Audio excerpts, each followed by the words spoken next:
Controlled 4-लेन highway 6,969 crore rupees के investment से approve हुआ। और small hydro power run of the river small hydro power development scheme आज approve हुई 2,585 करोड़ रुपीस से। टोटल 54,926 करोड़ रुपीस के ये महत्वपूर्ण फैसले आज अप्रूव हुए। सबसे पहला, भारत औद्योगिक विकास योजना। हम जानते हैं कि मैन्युफैक्चरिंग देश में बहुत तेजी से बढ़ रही है और भारत एक प्रिफर्ड डेस्टिनेशन मैन्युफैक्चरिंग के लिए बन रहा है कई कारणों से, जिसमें प्रथम कारण है पॉलिसी की सर्टेनिटी, दूसरा है टैलेंट, तीसरा है डिजाइन की जो कैपेबिलिटी है भारत की, और चौथा है माननीय प्रधानमंत्री जी ने सतत प्रयास किए विभिन्न तरीकों से, चाहे इलेक्ट्रॉनिक्स मैन्युफैक्चरिंग हो, चाहे ईवी मैन्युफैक्चरिंग हो, चाहे टेक्निकल टेक्सटाइल्स हो, सभी के लिए जो प्रधानमंत्री जी ने लगातार प्रयास किए, अब उसको एक और लेवल पे पहुंचाने के लिए एक investment ready plug and play industrial parks का स्कीम बनी है, जिसके तहत 100 शहरों के पास में 100 ऐसे शहर जहां पर इंडस्ट्रियल इकोसिस्टम बनता है या बन सकता है, वहां पर investment ready plug and play industrial parks बनाए जाएंगे। करीब भारत सरकार की तरफ से सपोर्ट होगा 1 करोड़ पर एकड़ और मिनिमम 100 एकर्स का रिक्वायरमेंट इसमें एलिजिबिलिटी के लिए चाहिएगा। हालांकि इसको नॉर्थ ईस्ट और हिली एरियाज के लिए 25 एकर्स ही रखा जाएगा। 6 वर्षों का ये प्रोग्राम है, 6 इयर्स का प्रोग्राम है और इसमें राज्य सरकारों के साथ मिलकर और सेंट्रल पीएसयूज के साथ मिलकर डेवलप करेंगे। जो नोडल एजेंसी होगी वो एनआईसीडीसी राज्य सरकारों के साथ या सेंट्रल पीएसयूज के साथ एसपीवी बनाएगी, वो एसपीवी फिर आगे डेवलप करेगा। इवैल्यूएशन चैलेंज मोड में रहेगा और जो पीएम गति शक्ति के प्रिंसिपल्स हैं, यानी कि इंफ्रास्ट्रक्चर को एक वेल प्लान्ड वे में आगे ले जाने का जो पीएम गति शक्ति पोर्टल है, जिसमें सभी इंफ्रा से रिलेटेड मैटर्स का जियो स्पेशियल मैपिंग है, उसको ध्यान में रखते हुए बनाया जाएगा। As far as possible utility corridors underground बनेंगे, जिससे कि भविष्य की तैयारी करनी है। ये ग्रीन एनर्जी और स्पेशल रिफॉर्म्स एरिया के लिए वो ध्यान दिए जाएंगे। Total 34,000 acres of investment ready plug and play industrial parks का इसमें टोटल प्लानिंग है और इसका बहुत लाभ होगा, खासकर जो युवाओं को रोजगार के अवसर इससे मिलेंगे मैन्युफैक्चरिंग सेक्टर में, वो देश के लिए बहुत बड़ा एक आने वाले समय में इसका लाभप्रद होगा। आज का दूसरा फैसला है 2023-24 का जो कॉटन सीजन था, जिसमें कॉटन के प्राइसेस अचानक कम हो गए थे, तब तत्कालीन समय में सीसीआई के माध्यम से किसानों को बहुत बड़ी मदद दी गई थी और बहुत ही प्रोएक्टिव वे में मदद दी गई थी। करीब 7.25 लाख करोड़ 7,25,000 करोड़ किसानों को उस वक्त मदद हुई थी और 325 लाख बेल जो कॉटन प्रोड्यूस हुए थे, उसमें करीब 33 लाख बेल्स कॉटन के खरीदे गए थे, जिससे कि प्राइस स्टेबल हो पाया, वरना प्राइस कम होता, किसानों को नुकसान होता। इसीलिए उस समय के इस फैसले को आज उसमें जो सीसीआई का, कॉटन कॉर्पोरेशन ऑफ इंडिया का जो एक्सपेंडिचर आया था, उस एक्सपेंडिचर को आज रीइंबर्स करने का फैसला लिया गया कैबिनेट में।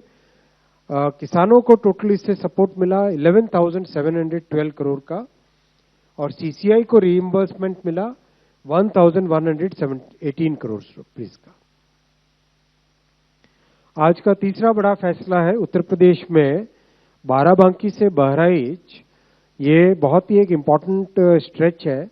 अगर आप नक्शे पे देखें, लखनऊ से नॉर्थ की तरफ नेपाल की तरफ जाते हैं तो लखनऊ, बाराबंकी, जारवाल, बहराइच, ये वाला जो सेक्शन है ये हाईली कंजेस्टेड सेक्शन है।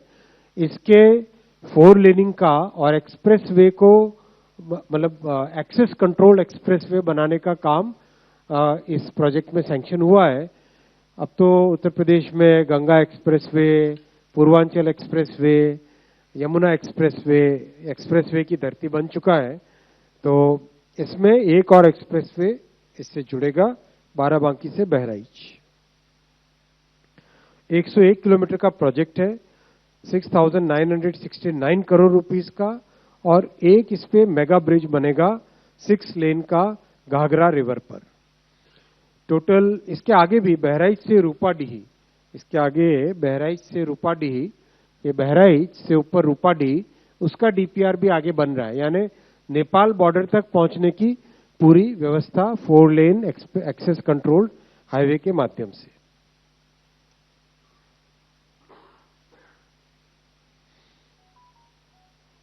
ये कंप्लीट जो बाराबांकी, बहराइच, गोंडा, बलरामपुर और नेपाल की तरफ जाने वाला इस रास्ते में, इस हाईवे से जो ट्रेवल टाइम है 3 आवर्स, वो 1 आवर रह जाएगा। बहुत ही अच्छा इसका बेनिफिट मिलेगा। श्रावस्ती एयरपोर्ट और बुद्धिज्म से रिलेटेड बहुत सारे यहाँ पे टूरिस्ट और जो श्रद्धा के स्थल हैं वहाँ पे कनेक्टिविटी इस प्रोजेक्ट से बढ़ेगी। और बहुत अच्छी इंडस्ट्रीज है उधर, agro, sugar, textile, logistics parks हैं, फार्मास्यूटिकल्स आ रहा है, और बहुत सारे एक्सपोर्ट ओरिएंटेड इंडस्ट्रीज भी इस एरिया में आ रही है पूर्वांचल में। तो इसका बेनिफिट, इस हाईवे का बेनिफिट मिलेगा। एक आज एनवायरनमेंट के पॉइंट ऑफ व्यू से बहुत ही महत्वपूर्ण फैसला लिया गया है, वो है small hydro power development scheme. ये रन ऑफ द रिवर, यानी बिना बांध बनाए, बिना बहुत बड़ा डिस्प्लेसमेंट किए, एनवायरमेंटल इश्यूज जो आते हैं उनके बिना run of the river, river के फ्लो के साथ ही किस तरह से पावर जनरेट किया जाए, उस कॉन्सेप्ट को लेके ये प्रोजेक्ट किया गया है। और इसमें देश भर में करीब 7,000 साइट्स आइडेंटिफाई हुई हैं, जहां पर run of the river 21,000 capacity, 21,000 megawatt capacity create की जा सकती है स्मॉल हाइड्रो पावर से। तो इसको ध्यान में रखते हुए, और ये एनवायरनमेंट फ्रेंडली है और एक स्मॉल लोकल एरिया में, और कॉस्ट भी बहुत कम आती है, 4.5 से 5.5 रुपए पर यूनिट कॉस्ट इसमें पावर जनरेशन की आती है। कैपिटल कॉस्ट भी कम है और जो प्रोजेक्ट को लगाने का समय है वो भी कम है। तो इस प्रोजेक्ट को आज अप्रूव करने से दुनिया में कई देशों में इस तरह के प्रोजेक्ट्स काफी अच्छे तरीके से चलते हैं, चाहे ब्राजील हो, कनाडा हो, स्विट्जरलैंड हो, स्वीडन हो, कई देशों में इस तरह के run of the river projects चलते हैं। तो आज भारत में माननीय प्रधानमंत्री जी ने इस स्कीम को अप्रूव किया है। इसमें 1 मेगावाट से 25 मेगावाट की कैपेसिटी के प्रोजेक्ट्स बनेंगे और टोटल आउटले 2,585 करोड़ रुपीस का है। और मेन चीज ये है कि इसमें एक नए तरीके से काम करना सीखेंगे। और अपने देश में तो नदियां हजारों हैं, तो नदियां भी हैं, कई पहाड़ी समय में, मतलब बेसिकली मानसून के समय में जो पहाड़ी नाले हैं उसमें भी बहुत अच्छा फ्लो से पानी आता है। तो उन सब का उपयोग, एक बार ये इंडस्ट्री यहाँ पे डेवलप हो जाए तो उन सब का उपयोग इसमें किया जा सकता है।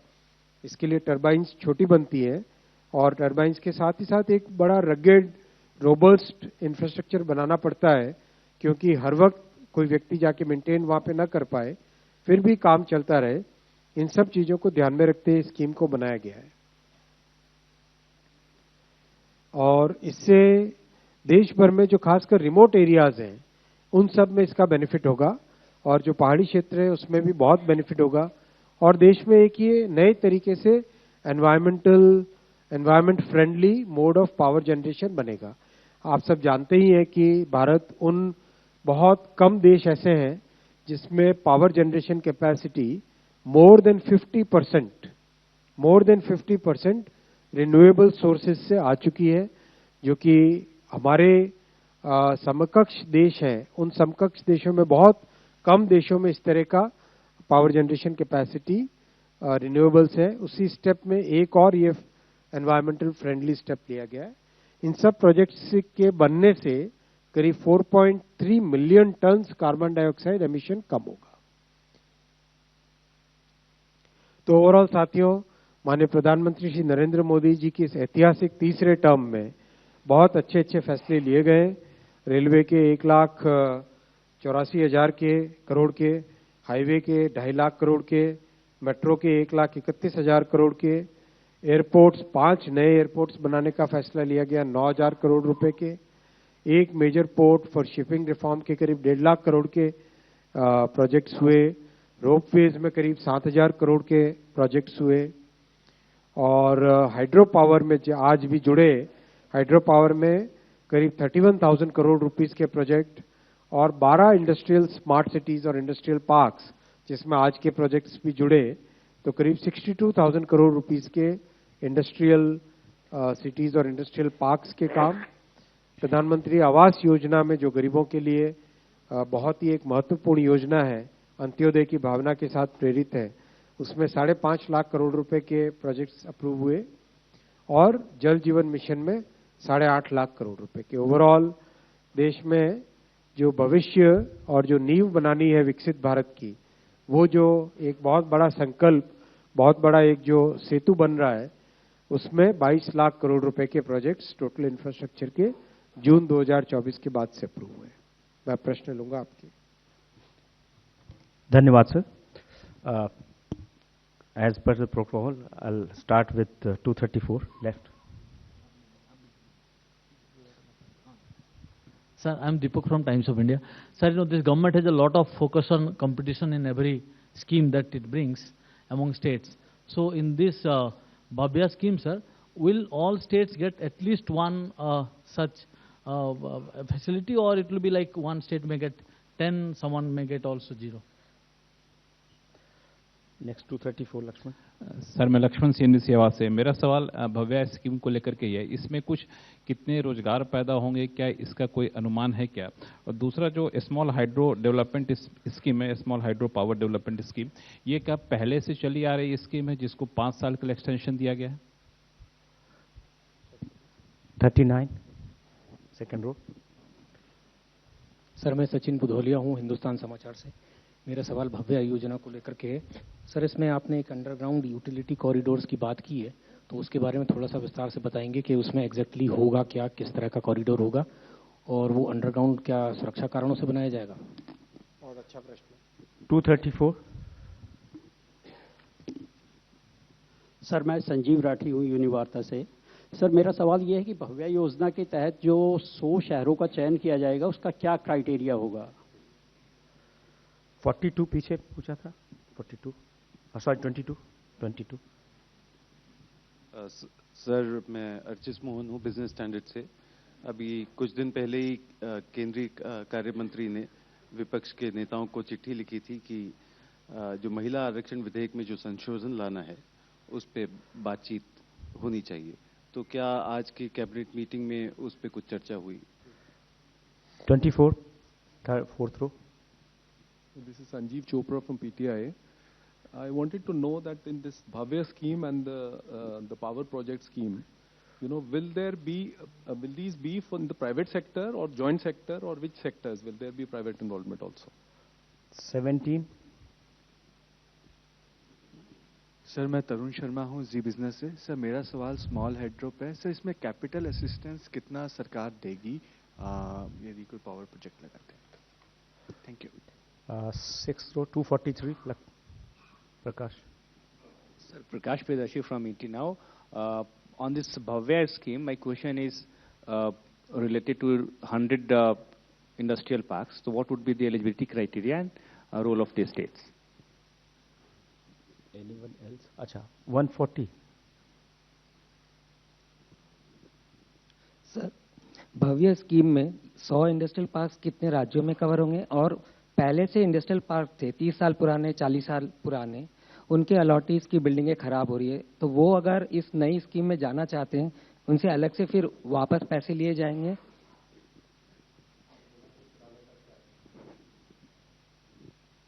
Anybody from right side? No. अभी कोई नहीं सर। हाँ, 272 बताइए। सर, ये जो इन्वेस्टमेंट पार्क की जो पूरी तैयारी हुई है भव्य योजना के तहत, इसमें क्या टेक्सटाइल सेक्टर को भी ध्यान में रखा गया? जिस तरह से बांग्लादेश में बड़े बड़े टेक्सटाइल पार्क हैं, क्या भारत में भी इस तरह के कोई बड़े इन्वेस्टमेंट पार्क या टेक्सटाइल पार्क देखने को मिलेंगे? ठीक, आई थिंक ओवर। दो विषयों पे आपके सारे प्रश्न आए, स्मॉल हाइड्रो से रिलेटेड और भव्य स्कीम से आए हैं। भव्य स्कीम में जैसा आपको बताया, कॉम्पिटिटिव बेसिस पे सिलेक्शन होगा, चैलेंज मोड में सिलेक्शन होगा। एलिजिबिलिटी क्राइटेरिया में प्राइमरी क्राइटेरिया होगा 100 एकर्स की अनएंकम्बर्ड लैंड। ऐसे अंग्रेजी में कठिन शब्द बनाते हैं, कोई हिंदी का अच्छा शब्द नहीं है इसके लिए। मतलब कोई भी असुविधा रहित जमीन कोई भी प्रॉब्लम जिसमें ना हो ऐसी जमीन, तो वो मेन क्राइटेरिया रहेगा। हाँ, नॉर्थ ईस्ट के लिए और हिली एरियाज के लिए 25 एकड़ की जमीन का क्राइटेरिया रहेगा। कंपटीशन रहेगा, देश भर से राज्य इस पे compete करेंगे और इसमें जॉइंट सेक्टर में रहेगा, एसपीवी बनेगी। एनआईसीडीसी के साथ राज्य सरकार या पीएसयू ये दोनों मिलके एसपीवी करेंगे और उस प्रोजेक्ट को आगे लेके जाएंगे। साथ ही साथ इसमें अंडरग्राउंड यूटिलिटीज का मतलब ये हुआ, जैसे मतलब पाइपलाइन बनानी हो पानी की, या कोई केमिकल्स के लिए पाइपलाइन बनानी हो, या फिर इलेक्ट्रिसिटी के वायर्स लाने हो, ट्रांसमिशन लाइन लेके लानी हो, तो अंडरग्राउंड यूटिलिटी बनने से ये बेनिफिट होता है कि आगे ट्रांसपोर्टेशन में दिक्कत नहीं होती और भविष्य में उसका डेवलपमेंट बहुत अच्छे से हो सकता है। जापान वगैरह में देखें अगर हम, जापान में कई देशों में यूटिलिटीज को जनरली अंडरग्राउंड कर देते हैं जिससे कि डेवलपमेंट बहुत अच्छे से हो सके, तो वो इसमें मॉडल लाया जाएगा। टेक्सटाइल सेक्टर, इसके अलावा और भी कई सेक्टर्स इसमें आएंगे जरूर, और 100 एकर्स मिनिमम लैंड एरिया का सोचा गया है इसमें, तो इसमें काफी बड़े इंडस्ट्रियल पार्क्स बनेंगे। एम्प्लॉयमेंट बहुत जनरेट होगा इसमें, करीब करीब, अगर ऐसा स्पेसिफिक, क्योंकि इसमें इंडस्ट्री एग्नोस्टिक है, ये किसी भी पार्क में किसी भी तरह की इंडस्ट्री लग सकती है, और कहीं पे कोई राज्य डेडिकेटेड भी बनाना चाहे तो डेडिकेटेड भी बन सकता है। अभी जो अंदाजा है एम्प्लॉयमेंट का, जो एस्टिमेट है, करीब 15 लाख डायरेक्ट एम्प्लॉयमेंट इससे जनरेट होगा, करीब 15 लाख डायरेक्ट एम्प्लॉयमेंट जनरेट होगा इस स्कीम से। करीब करीब सारे राज्य कवर होंगे ही होंगे। हाँ, ये जरूर है कि जो राज्य प्रोएक्टिव होंगे डेफिनेटली उनको इसमें बेनिफिट रहेगा। कंप्लीट लाइफ साइकिल का सपोर्ट करने का इसमें थिंकिंग है, साइट सिलेक्शन से, उसकी लोकेशन से रिलेटेड, डीपीआर बनाना, कनेक्टिविटी प्रोवाइड करना, यूटिलिटीज सारी देना, सिंगल विंडो क्लियरेंस की फैसिलिटी वहां पे करना। बेसिकली जो बड़े मैन्युफैक्चरिंग देश हैं दुनिया में, उसमें जिस तरह का एक मॉडल चलता है उसी तरह का मॉडल इसमें बनाने की स्कीम इसमें ध्यान दिया गया है। पुराने जो इंडस्ट्रियल पार्क्स है उनके बारे में कुछ है? ऐसे ही एग्जाम पास करते हैं ना। हाँ, ब्राउन फील्ड प्रोजेक्ट्स भी अलाउ किए गए हैं और क्राइटेरिया वही रखा गया है जो कि ग्रीन फील्ड के लिए है। टेक्सटाइल के लिए वैसे भी पीएम मित्रा स्कीम अलग से ऑलरेडी चल रही है, जिस वो भी इसमें भी कवर होगी। ये सारे पॉइंट आए regarding the Bhavya scheme. Small hydro में लास्ट स्मॉल हाइड्रो प्रोजेक्ट की वैलिडिटी थी 2017 तक, और अब ये जो बनी है नए तरीके से बनी है। इससे पहले बहुत कम पोटेंशियल कवर हो पाया, जैसा एक स्लाइड में था, अबाउट 1196 साइट्स अब तक यूटिलाइजेशन में आई है, और लेकिन पोटेंशियल करीब 7000 साइट्स का है। तो इसीलिए इस नई स्कीम को लेके आए हैं, और इसमें कैपिटल सपोर्ट रहेगा 30% of the cost up to 30 crore rupees ceiling in the northeastern states and international border districts, and 20% of the cost up to 20 crore in all other states. ये इसमें कैपिटल सपोर्ट रहेगा। 5 साल की स्कीम है और बहुत ही अच्छा, मेरे हिसाब से बहुत अच्छी स्कीम है, क्योंकि इससे एनवायरमेंटल फ्रेंडली पावर जनरेशन का एक बड़ा स्कोप बनता है।